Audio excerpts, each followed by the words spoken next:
So one of the things I like to do every year is a blog about my top 10 favorite things that happened during the course of the year.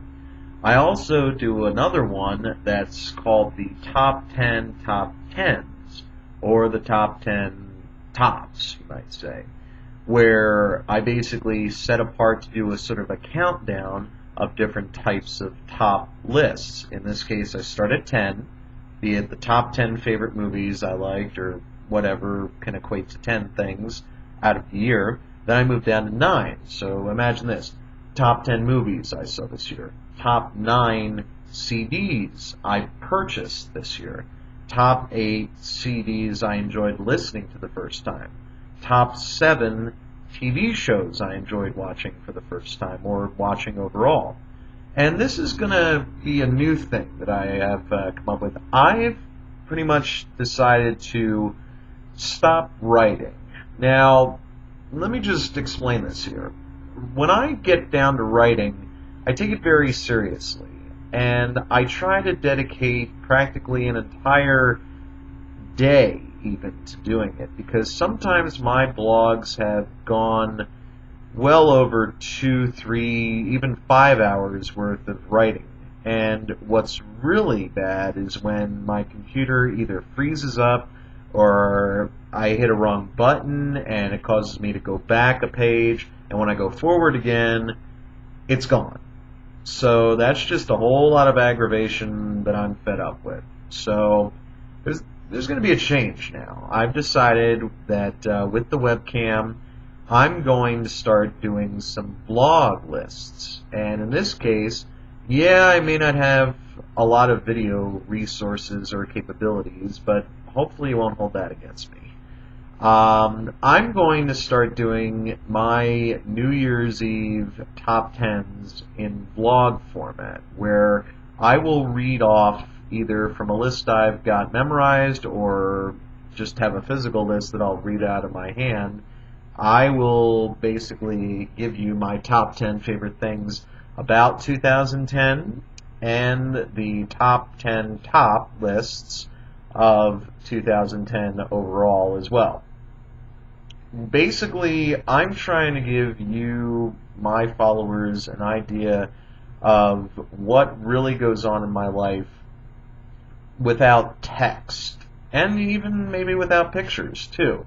I mean, I know, it's a visual medium most of the time doing this kind of stuff, and if you don't have any pictures or you don't have the kind of effects you can use with, say, Final Cut Pro, something like that, you have very limited resources. So all I can say is that I'm going to try to make it as enjoyable as possible.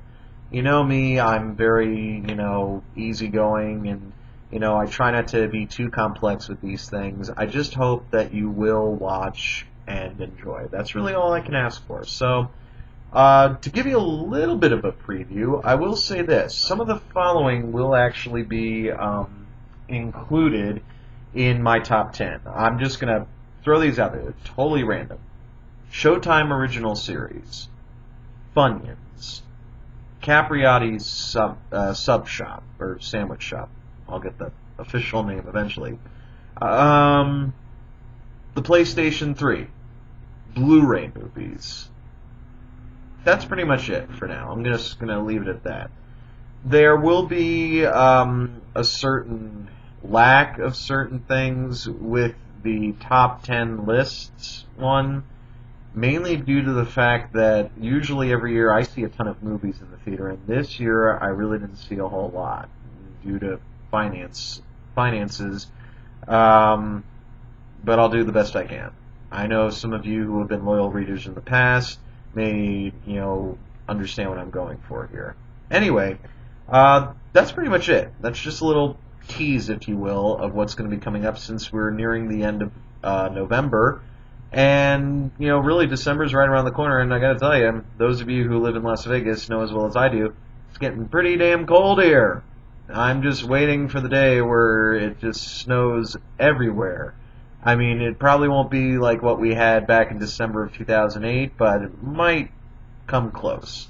So anyway, that's your tease, and, hey, I'm always open to suggestions too. So I mean, if you out there have any suggestions of what you would like to hear me talk about, I'm always up for that. You know, if you want to hear me talk about something completely random, you know, like what do I think about the food in the MGM dining halls, or what do I think about, you know, the lack of decent movies these days, since they're all pretty much just remakes or adaptations of TV programs. So, you know, I open it up to you.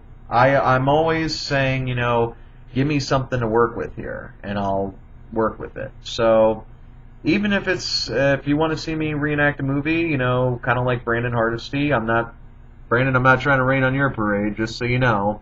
I'm not going to do what he does, where I'll dress up in all the costumes. But I mean, I can, you know, me, I do impressions. So I mean, I'm more than happy to, you know, do some lines from a movie in a certain character's voice. So I open it up to you guys and gals, young and old, whatever you want to hear me do, I will do to the best of my knowledge. So thank you again, as always, for watching the video here, the blog. Um, that's pretty much it for today. So this is Phil Smith signing off, and as usual, stay tuned.